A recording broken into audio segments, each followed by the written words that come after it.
在流量如潮水般漲落，一個熱點轉瞬便被下一個熱點複及的娛樂世代，我們似乎已經習慣了用爆款、出圈、數據這類冷冰冰的詞彙去衡量一位演運的價值。然而，當第33屆中國電視金鷹獎的參評名單正式公示，一個名字以極其罕見的姿態闖入大眾視野時，這場關於實力與價值的討論便被賦予了全新的維度。任嘉倫這個名字在2026年的這個夏天，不再僅僅是粉絲應援時的喊，而成為了一種行業現象的代名詞。由他主演的重大革命題材正劇《鳳如潮》與古裝傳奇劇《流水迢迢》兩部風格迥異、受眾圈層截然不同的作品，竟同時入圍了這屆金鷹獎的評選。這不僅是他個人演藝生涯的高光時刻，更被媒體和觀眾視為中國電視金鷹獎歷史上極為罕見的雙賽道入圍範例。在行業普遍追求垂直細分，演運往往被定型於某一特定題材的當下，任嘉倫憑這兩部橫跨主旋律正劇與古裝偶像賽道的作品，完成了對自身邊界的一次強力拓展，也向市場拋出了一個值得深思的命題：當一名演員能夠同時駕馭承載歷史厚度的家國敘事與給付想象力的古裝傳奇，這背後究竟意味着怎樣的行業變局？答案或許就藏在他那被時光打磨過的17年演藝軌跡之中。回溯任嘉倫的演藝之路，我們看到的並非一蹴而就的坦途，而是一條由無數個日夜的蟄伏如積電鋪就的崎嶇山路。與苦多科班出身，一出道便擁有頂級資源的演運不同，任嘉倫的起點帶着一種近乎野生的拼勁。他並非生於演藝世家，早年甚至是一名專業的乒乓球運動員。這段經歷雖然與表演無關，卻磨礪出了他超乎常人的毅力與對目標級度專注的心性。因傷退役後，他並未被命運的安排所困住，而是懷取着對舞台的向往，參加了選秀，遠赴海外學習，經歷過磨人問津的練習生涯，也體會過在陌生國度裡為了夢想咬牙堅持的孤獨。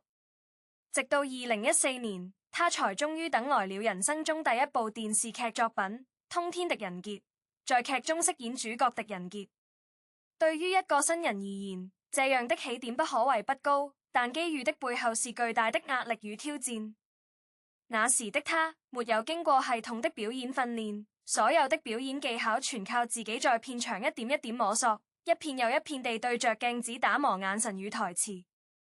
這部戲拍攝週期漫長，甚至在拍完之後經歷了長達數年的積壓才得以播出。在那段看不見光的等待裡，任嘉倫未有消沉，而是像一塊海綿一樣，在每一個客串的角色，每一場哪怕只有幾句台詞的揮訓中吸取養分。他在《青雲志》李京雄一演的狐仙綠美，在《美人為喊》中客串的張慕涵，戲份雖少，卻足以讓敏銳的導演和製片人窺見其眼中的靈氣。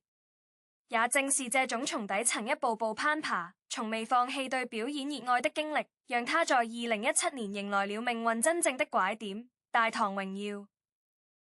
當他飾演的廣平王李剔先依怒馬地出現在熒幕上時，觀眾記住的不僅是那張俊朗的面孔，更是他眼中那種既有少年義氣又有皇家威儀的多層質感。他憑借這個角色一炮而紅，斬獲了第4屆文榮獎最佳男主角。但這並非命運的偶然垂青，而是厚積薄發後的必然回響。從此，廣平王成為了他身上的第一個標籤，也為他日後深耕古裝領域奠定了堅實的觀眾基礎。如果說《大唐榮耀》是任嘉倫叩開大眾心門的鑰匙，那麼此後的幾年，便是他用一個又一個截然不同的古裝角色，在觀眾心中築起一座座難以逾越的高塔。在很長一段時間裡，任嘉倫被譽為古裝專業戶，但這種標籤化的讚譽背後，是他對同類型角色的不斷解構與重塑。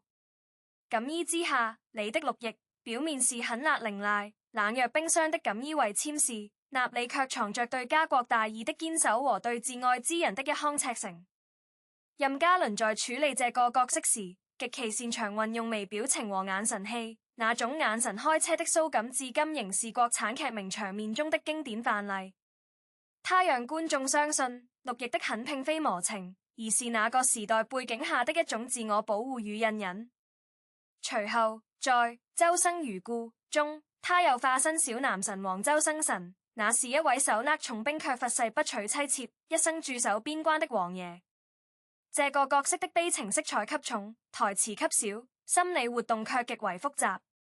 任嘉倫摒棄了外放式的演繹，用極度內斂、克制甚至帶着一絲疏離感的氣質，塑造出了那個一身美人骨、心懷天下事的周生辰。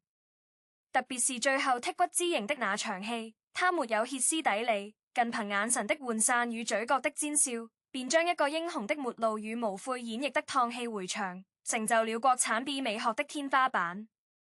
這種對悲劇角色吶喊的精準拿捏，在《無憂道》中的捉妖師孫野身上得到了進一步的延續和升華。孫野身負半妖身份，遊走於人與妖的邊界，內心充滿了對自我認同的撕裂與迷茫。任嘉倫在演繹時，賦予了角色一種孤寂的流浪氣質，哪怕是在打鬥場面中，眼神裡也時常流露出一絲觸於非人族的悲憫與疏離。而在2025年末播出的古裝劇《鳳凰台上》裡，他再度挑戰帝王角色蕭煥，不同於廣平王李速的意氣風發，蕭煥身處權謀漩渦的中心，身體孱弱卻心思深沉。任嘉倫被觀眾揮稱為吐血演技的編年史在這裡達到了新的高度，他將生理上的病痛與心理上的疲憊融為一體，那種瘦弱身軀下並發出的帝王威儀，以及面對至親背叛時從不可置信到痛心疾首，再到強壓怒火的情緒轉換，如同行雲流水，毫無表演痕跡。這一系列古裝角色的成功，絕非僅依靠扮相的配導，而是源於他對人物邏輯的深刻梳理和靈魂附體式的投入。他總是在拍攝前便做足功課，甚至在劇本之外為角色書寫人物小傳，理清每場揮的前因後果，確保情緒的連貫與飽滿。這種沉浸式的創作方式，讓他所飾演的古裝人物絕非千篇一律的霸總或美男，而是一個個有血有肉、有掙扎、有信仰的獨立靈魂。也正因如此，他才能在古裝這條擁擠的賽道上，始終保持着不可替代的頭部地位，被公認為港劇能力與口碑兼得的演運。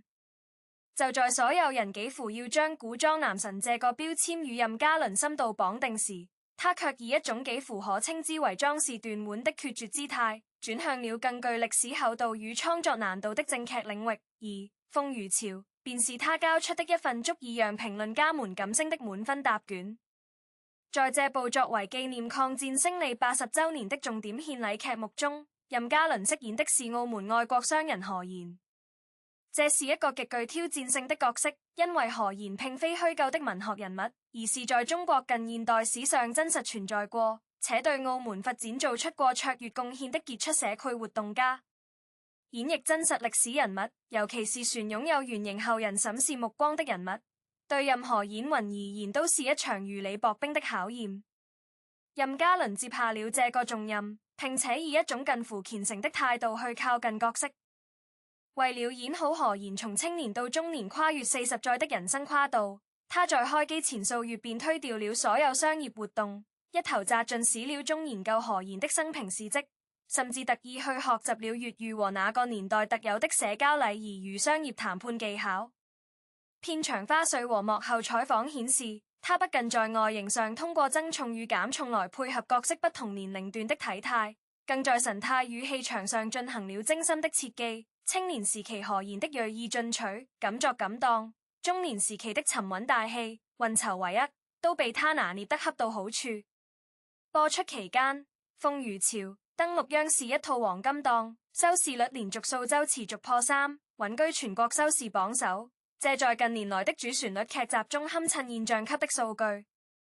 更難得的是，該劇不僅懷得了高收視，更斬懷了第4屆 CMG 中國電視劇年度盛典年度優秀電視劇這樣的業內頂級榮譽。這標誌着《鳳如潮》在藝術品質與社區影響力上都達到了極高的水準。觀眾和評論家驚喜地發現，任嘉倫在正劇中的表演絲毫不現古裝偶像劇中的痕跡。他收起了那些迷倒眾生的騷感眼神，取而代之的是那個時代實業救國的商界領袖眼中的精明，擔當瑜伽國大二。央視及眾多主流媒體對其表演給出了高度評價，認為其富有年代質感，成功地完成了從流量演運到實力派正劇小生的轉型。這不僅是任嘉倫個人揮露的重大突破，更是他為數年來關於流量與實力爭議所給出的最響亮的回應。真正的好演運不配被題材所局限，只要給他一個足夠紮實的劇本，他便能旋你一個足以載入影視史冊的經典角色。正是因為有《鳳如潮》這樣厚重正劇的托底，以及《流水迢迢》這樣古裝精品的錦上添花，才最終成就了本屆金鷹獎上那令人矚目的雙賽道入圍奇觀。金鷹獎作為中國電視界三大獎項之一，其評選標準向來兼顧藝術性、觀賞性與市場影響力，而一位演運的兩部不同題材作品同時入圍，這在獎項歷史上實屬罕見，其含金量不言而喻。流水迢迢作為一部古裝傳奇劇，在2024年播出時便引發了巨大的追劇熱潮，站內熱度突破26000，平台評分高達9分。任嘉倫飾演的月落城少城主蕭無暇，化名為超，一面是背負寧神罵名的腹黑拳神，一面是忍辱負重尋找家族真相的落難少主。這種極致的雙重人格設定在任嘉倫的演繹下充滿了致命的吸引力，熱度登頂各大榜單，二創討論刷屏，證明了他在古裝書的歐納依然是絕對的王者。而《鳳如潮》的入圍則代表了主流獎項對其轉型成果的急張印證。這兩部作品，一部是勾連歷史、弘揚民族大義的國家敘事，一部是充滿想象力與情感張力的古裝偶像敘事。他們如同硬幣的兩面，共同拼湊出任嘉倫作為演運的完整版圖。這不僅是演員個人的榮耀，更是一種強烈的行業信號。在如今這個分眾化傳播日益明顯的時代，能夠打破圈層壁壘，同時獲得不同審美取向觀眾喜愛的作品和人選，愈發顯得珍貴。任嘉倫恰好在這個時間節點上，以其過硬的演技實力和廣泛的大眾影響力，成為了那個連接不同圈層的橋樑。他的存在，讓人們看到所謂的古裝與正劇之間並非不可逾越的鴻溝。只要演運有足夠的內在修為，便能在歷史的風雲際蓋與虛構的江湖恩怨中自由穿梭，並贏得各方的尊重。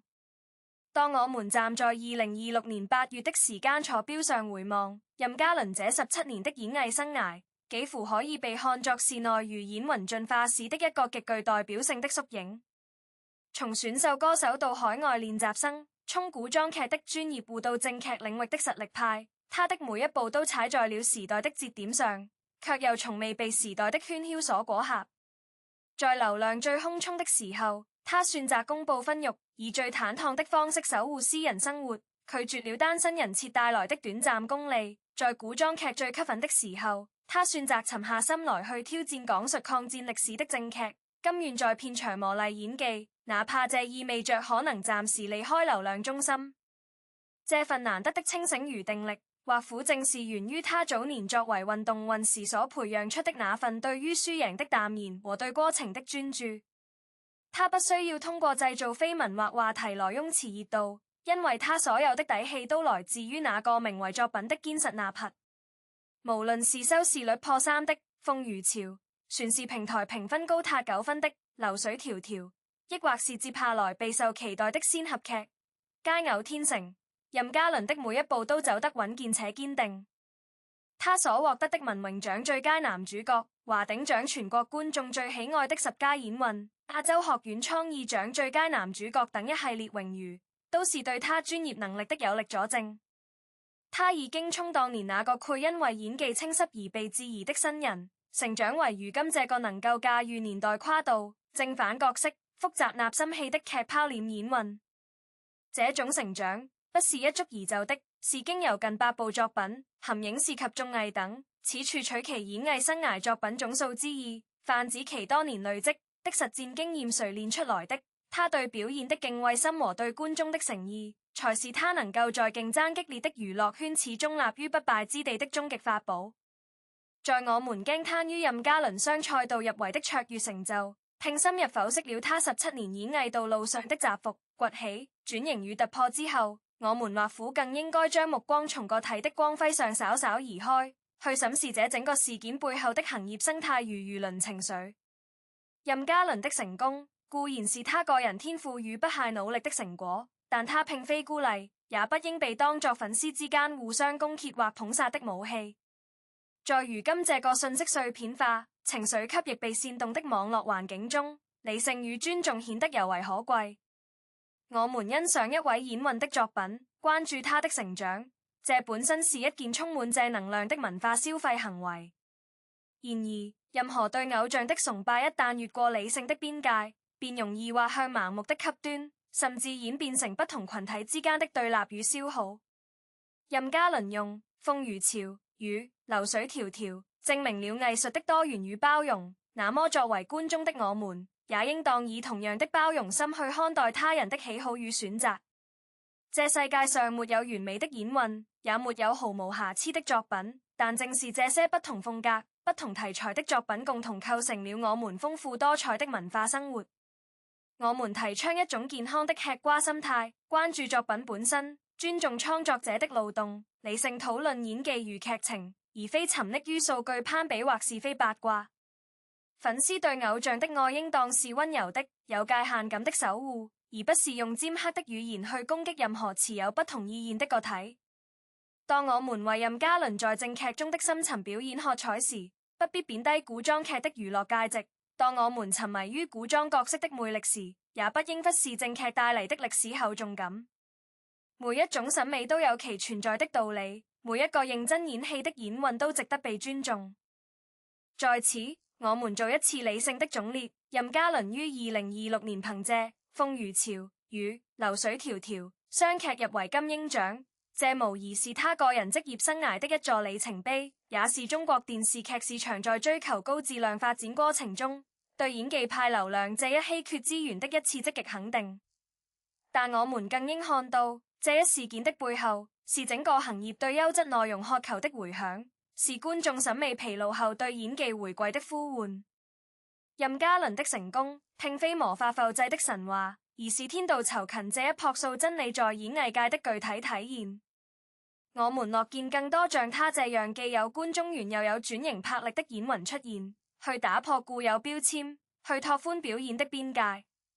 最後，我們倡導一種平和而理智的網絡交流氛圍，無論你是被風如潮、鍾何賢的家國情懷所打動，船是因流水迢迢、鍾慧超的印忍心情而落淚，抑或是近因為某個綜藝片段、某張路透照片而對這位演員產生好感。請記住，這份因藝術而產生的共鳴應當是美好且純粹的。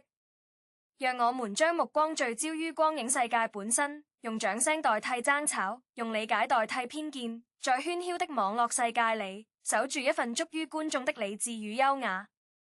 尊重每一位演員的付出，尊重每一位觀眾的選擇，和平共處，理性追劇，這或許才是我們送給雙賽道入圍的任嘉倫最好的禮物，也是給我們自己營造一個更乾淨、更舒適的娛樂環境應有的態度。